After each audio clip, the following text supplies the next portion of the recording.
नमस्कार, जय हिंद साथियों। कैसे हैं आप सभी लोग। उम्मीद करता हूं कि आप सभी लोग बहुत अच्छे होंगे। आज हम लोग कुछ नया पढ़ने वाले हैं और बहुत सारे नए तरीके सीखने वाले हैं। आज हम लोग जो बात करेंगे वो सवाल होंगे आयकर पर, जिसे हम इनकम टैक्स कहते हैं कि आयकर की दर बढ़ जाती है तो कुल आय घट जाती है या प्रभावी आय घट जाती है। और कुछ सवाल लेंगे हम सूखे फल पर, गीले फल पर, ताज़े फल पर।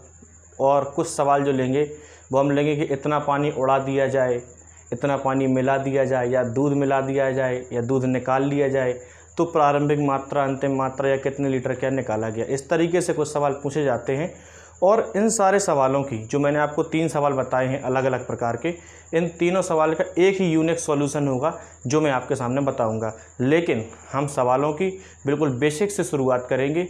पूरी सारी बातें आपको बताई जाएंगी कि किस तरीके से आयकर होता है, क्या कुल आय होती है, क्या प्रभावी आय होती है, ये सारी बातें करेंगे। ठीक है, तो सबसे पहले आप बोर्ड पर देखेंगे। मैं आपको एक छोटी छोटी बातें बता देता हूँ। जैसे कुल आय जो होती है, कुल आय बराबर क्या होता है। तो कुल आय बराबर होता है प्रभावी आय और प्लस आयकर। मतलब हम जो कमाते हैं कुल पैसा, उसमें से कुछ टैक्स भी दे देते हैं और बाकी हमारी आय बचती है। तो जो आय बचती है टैक्स देने के बाद, उसको बोलते हैं प्रभावी आय। और एक होता है आयकर। अगर प्रभावी आय और आयकर को जोड़ देंगे तो वही हमारी क्या होती है, कुल आय। कुल आय को बोलते हैं हम टोटल इनकम, मतलब टीआई। प्रभावी आय को बोलते हैं नेट इनकम, मतलब एनआई। और आयकर को बोलते हैं इनकम टैक्स, तो इसको हम टैक्स ही लिख देते हैं। इनकम तो अभी आपके पास भी नहीं है, मेरे पास भी नहीं है, कोरोना वायरस चल रहा है। तो कुल आय को बोलते हैं टोटल इनकम, प्रभावी आय को बोलते हैं नेट इनकम, और आयकर को बोलते हैं क्या, टैक्स बोलते हैं। बोलो, इतनी बात क्लियर है। ठीक है, अब हम लोग आगे बढ़ते हैं।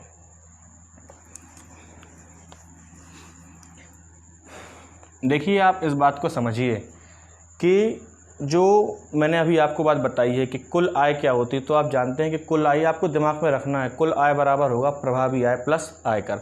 मैं आपको पहला सवाल बताता हूं, बिल्कुल बेसिक से बताऊंगा, और उसके बाद मैं एक सिंगल अप्रोच बताऊंगा जिससे हमारे सारे सवाल आज के होने वाले हैं। तो आप बिल्कुल वीडियो को पूरा देखा करें, क्योंकि मैं शुरू में बिल्कुल बेसिक चीज़ें ही बताता हूँ।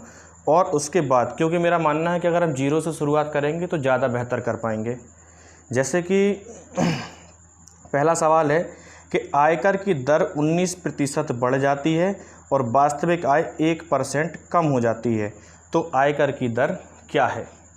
ठीक है, तो वो कह रहा है कि जो आयकर है, सीधी सी बात है, आप मुझे बताइए कि अगर कोई भी आप टोटल इनकम है, जैसे मान लीजिए आपकी सैलरी फिक्स है 30,000 रुपये, ठीक है, जिसमें से मान लीजिए आप 28, ऐसे लिख के बता देता हूँ, मान लीजिए अगर 30,000 रुपये आपकी आय है, कितनी आय है, 30,000 रुपये, और इसमें से मान लीजिए आप 2,000 रुपये टैक्स देते हैं, तो आपकी आय कितनी होगी, 28,000।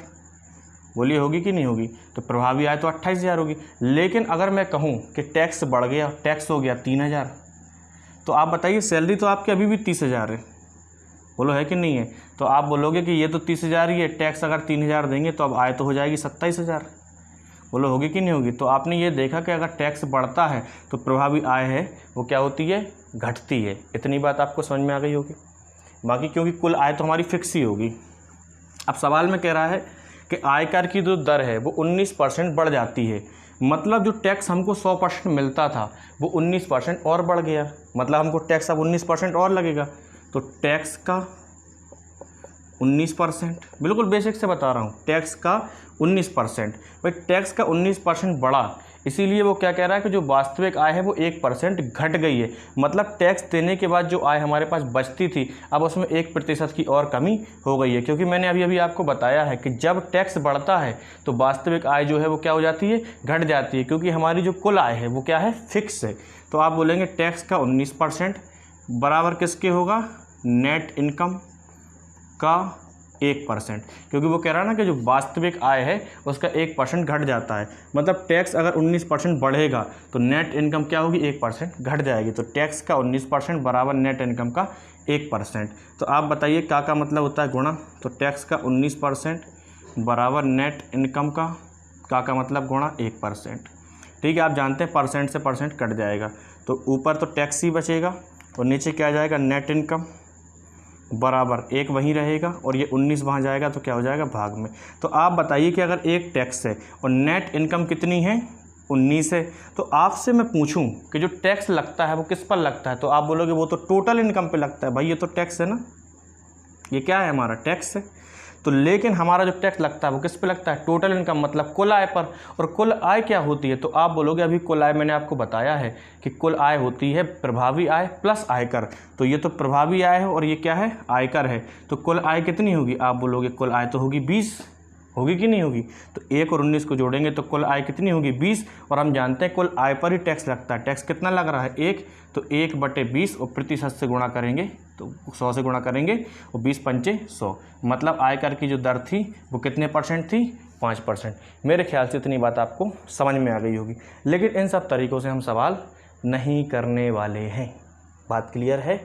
चलिए अब हम बताते हैं आपको कि एक वो तरीका जिससे सारे सवाल होने हैं, कोई भी सवाल आ जाए।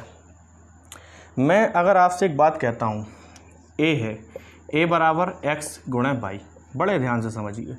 मैंने कहा कि a बराबर है x गुणे बाई। मैं कहता हूँ a हमारा फिक्स है, बिल्कुल बदलता ही नहीं। जैसे हमारी कुल आय बिल्कुल फिक्स थी, जो चीज़ बदले ना मतलब फिक्स रहे उसकी मात्रा।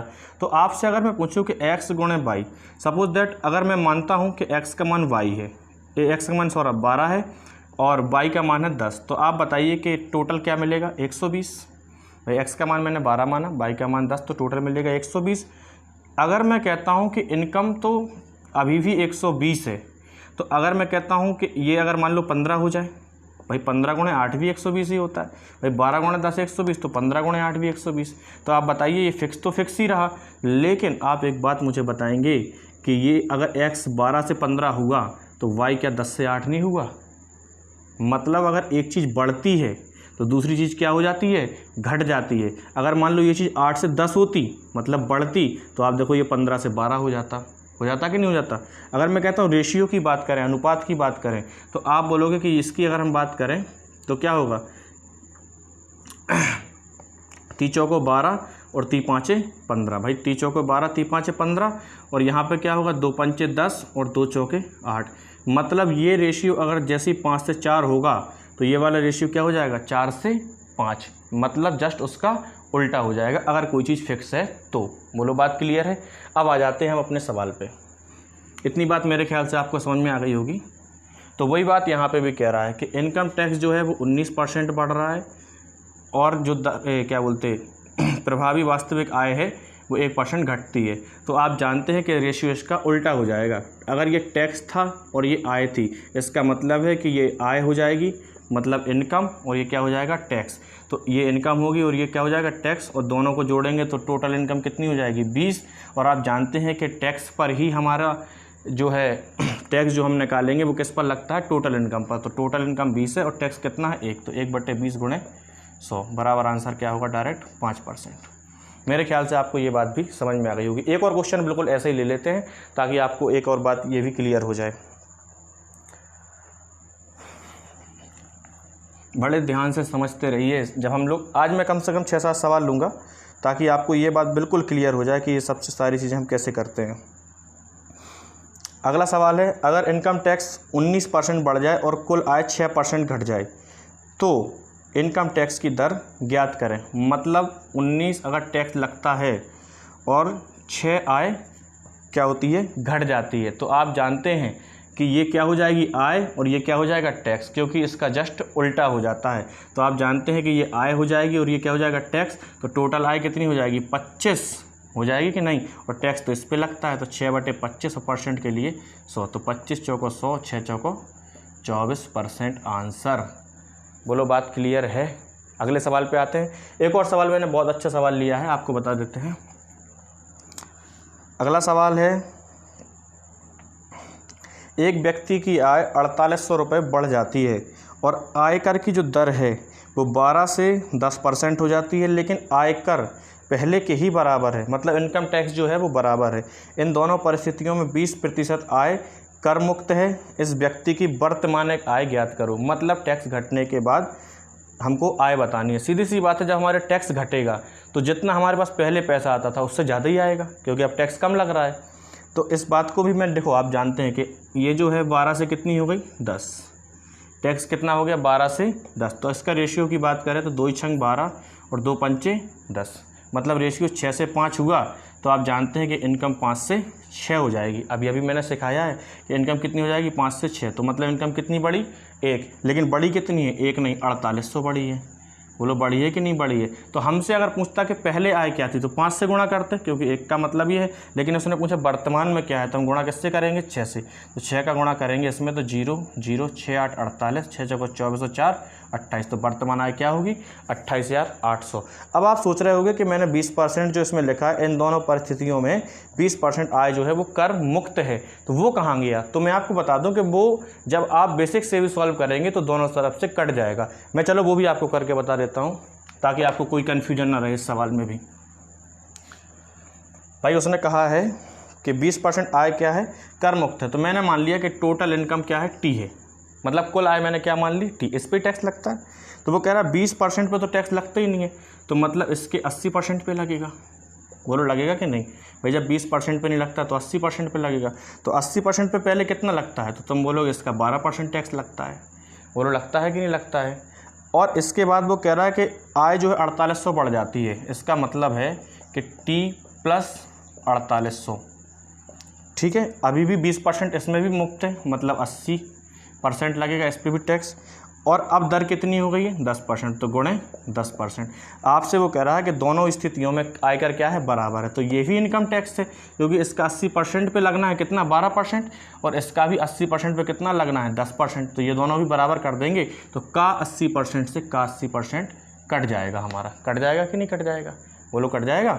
इसके बाद बस इसका गुणा करेंगे तो टी से 12 का गुणा करेंगे तो 12T हो जाएगा, क्योंकि भाई ये परसेंट से ही परसेंट कट जाएगा।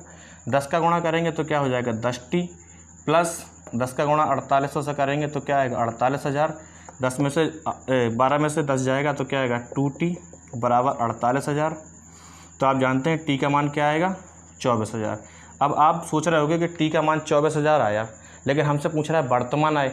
तो आपको मैं बता दूं कि ये तो पुरानी आय निकल आई, क्योंकि हमने कुल आय पुरानी क्या मानी थी टी मानी थी, लेकिन नई आय तो 4800 ज़्यादा है, तो 4800 जोड़ देंगे तब भी आंसर क्या आएगा 28,800। मेरे ख्याल से अब आप इस बात से सहमत होंगे कि मैंने वो 20% क्यों नहीं लिया था। बोलो बात क्लियर है। आगे बढ़ जाते हैं। और आपको इस तरीके से नहीं करना जो मैंने इसके पहले बताया था, आपको उस तरीके से करना है, लेकिन आपके दिमाग में 1% भी कोई कन्फ्यूजन ना हो, इस वजह से मैं ये सारी बातें आपको बता रहा हूँ। देखिए अगला सवाल है, अगला सवाल है क्या, अगला सवाल है ये, अगला सवाल है कि एक घोल में 15% नमक है। अच्छे से सवाल को पढ़ा करो आप भी। एक घोल में 15% नमक है, इसमें से 30 किलोग्राम पानी उड़ा दिया। अब उसमें नमक की मात्रा जो है वो 20% रह गई, तो प्रारंभ में मिश्रण कितना था। आप मुझे एक बार बताओ कि एक नमक और पानी का घोल है, नमक और पानी का क्या है घोल है, तो मैं अगर पानी को उड़ाऊंगा तो आप बताओ नमक भी उड़ेगा क्या, नहीं उड़ेगा ना, नमक तो वहीं रहेगा। इसका मतलब है कि इसमें भी नमक की मात्रा क्या है फिक्स है। बोलो है कि नहीं है। तो नमक पहले कितना परसेंट है 15%, बोलो है कि नहीं है। और नमक की मात्रा कितने परसेंट हो रही है, तो आप बोलोगे 20% हो रही है कि नहीं हो रही, तो परसेंट से तो परसेंट कट ही जाएगा। तो आप जानते हैं कि ये रेशियो कितना आएगा 5 या 15, 5 चौके 20, बोलो होगा कि नहीं होगा।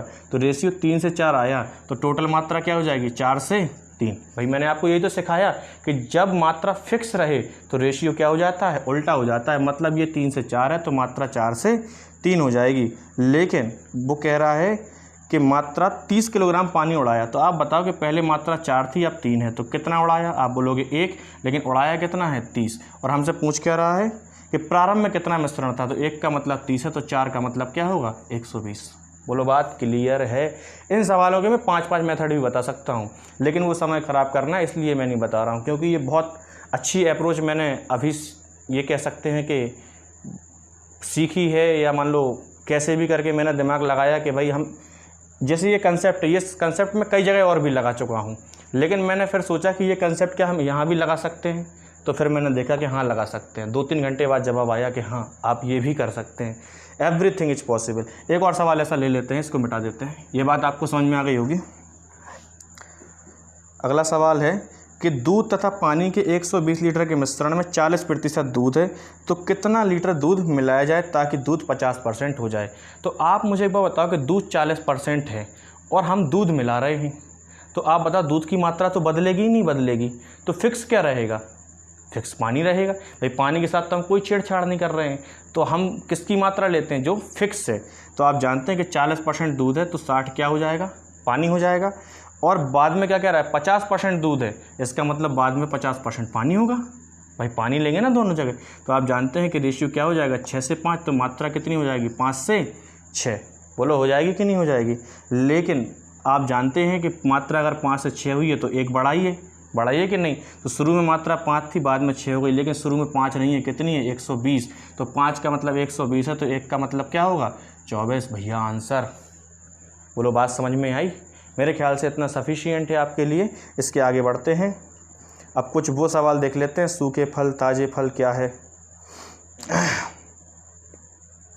सूखे फल वाला सवाल लेते हैं। पहला सवाल है, ताज़ा फल में 68% पानी है और सूखे फल में 20% पानी है, तो 55 किलोग्राम ताज़ा फलों से कितना सूखा फल प्राप्त किया जा सकता है। आप ऐसे समझिए इस बात को कि कोई भी फल है, आप मान लो तरबूजी लाते हैं या कोई अदरक है, कोई भी फल मान लो, तो उसमें नमी रहती है कुछ, तो जब वो नमी उड़ जाती है तो आपने देखा होगा कि अदरक भी जब सूख जाता है तो सौंठ बन जाती है। बोलो बन जाती है कि नहीं बन? लेकिन जो सौंठ की मात्रा है वो कभी बदल सकती है क्या? नहीं बदल सकती। वैसे ही फल भी है कि अगर उसका पानी कम भी हो जाएगा तो फल उसमें मतलब जो फल होगा उसकी मात्रा तो घटेगी ना बढ़ेगी। तो वो वही बात कह रहा है कि ताज़ा फल में 68% पानी है, तो आप बताओ फल कितना होगा? तो आप बोलोगे 32% होगा। बाद में वो कह रहा है कि सूखे फल में 20% पानी है, मतलब 20% पानी है तो फल कितना होगा? फिर 80% होगा। तो आप बोलोगे 16 दूनी 32, 16 पंचे 80।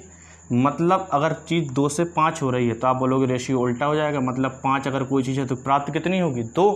तो वो कह रहा है 55 किलो ताज़ा फलों से कितना सूखा फल प्राप्त किया जा सकता है। तो 5 का मतलब कितना है? 55। भाई 55 है ना, तो 5 का मतलब 55 है, तो 1 का मतलब 11, तो 2 का मतलब क्या होगा? 22। मतलब 22 किलो फल प्राप्त किए जा सकते हैं। बोलो बात क्लियर है? अगला सवाल देख लेते हैं हम। अगला सवाल है कि एक तरबूज में 90% पानी है, कुछ समय बाद इसमें केवल 12% पानी शेष बचता है। तो आप बताओ 90% पानी है, तो आप बोलोगे 10% क्या होगा? फल होगा। तरबूज में फल होगा ना। और फिर वो कह रहा है कि 12% पानी बचता है, इसका मतलब है कि 88% क्या होगा? इसमें फल होगा। बोलो होगा कि नहीं होगा? तो वो कह रहा है और इसका वजन, भाई उसने अब इस बार शुरुआती वजन नहीं दिया, उसने क्या दिया है? और इसका वजन 50 किलो शेष रह जाता है। तो आप जानते हैं कि रेशियो इसका उल्टा हो जाएगा, मतलब पहले मात्रा 88 थी तो अब कितनी रह जाएगी? 10 रह जाएगी कि नहीं? लेकिन 10 नहीं रह गई भैया, कितनी रह गई? 50। तो आप जानते हैं 0 0 कट जाएंगे, 1 का मतलब 5 है और प्रारंभ में कितनी थी? 88। तो 88 गुणे 5 और आंसर क्या होगा? 440। बोलो बात क्लियर है? बात समझ में आ गई होगी। इसके बाद हम लोग अगला सवाल पढ़ते हैं। 20 किलो ताज़े तरबूज में 96% पानी है, तो 96% पानी है, तो आप जानते हैं कि 4 फल होगा और कुछ समय बाद 95% पानी रह जाता है, तो 5 फल होगा, क्योंकि 95% अगर पानी है तो आप जानते हैं कि फल तो 5 होगा। फिर तो पूछ रहा है कि 95% पानी रह जाता है तो तरबूज का वर्तमान वजन ज्ञात करो। तो आप जानते हैं कि कोई चीज़ अगर 4 से 5 हो रही है तो मात्रा 5 से 4 हो जाएगी। तो आप जानते हैं कि मात्रा 5 नहीं है, कितनी दी गई है? 20। तो 5 का मतलब 20 है, तो 1 का मतलब क्या होगा? 4। तो 4 का मतलब क्या हो जाएगा? 16। बोलो बात क्लियर है?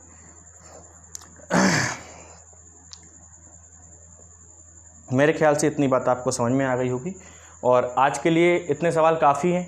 बाकी अगर आपको कभी लगे कि मैं कम सवाल करा रहा हूँ तो आप मुझे कमेंट में बता देना, तो और ज़्यादा सवाल करा देंगे। लेकिन मेरा मानना है कि हम धीरे धीरे, क्योंकि आज हमने 2-3 टाइप एक बार में ही सीख लिए हैं और सिर्फ एक ही मेथड से। आप मुझे बताइए, मैंने कोई और मेथड यूज तो नहीं की ना? एक ही मेथड से सारे सवाल हमने सीखे हैं और ये बेस्ट मेथड है, क्योंकि आप जानते हैं कि मेरा मानना यह है कि मैथ सब पढ़ाते हैं, मैथ सब पढ़ते हैं, लेकिन हर सवाल का अगर बेस्ट सॉल्यूशन हमारे पास होगा तो मैथ हमें कभी कठिन नहीं लगेगी। बात क्लियर है? चलिए मैं जाते जाते आपको, आज आते में नहीं सुनाया तो जाते जाते कुछ सुनाते जाते हैं। वक्त ने फंसाया है, वक्त ने फंसाया है लेकिन मैं परेशान नहीं हूँ, वक्त ने फंसाया है लेकिन मैं परेशान नहीं हूँ, हालातों से हार जाऊँ मैं वो इंसान नहीं हूँ। ठीक है, सभी लोग अपना ख्याल रखें और खुश रहें। जय हिंद साथियों।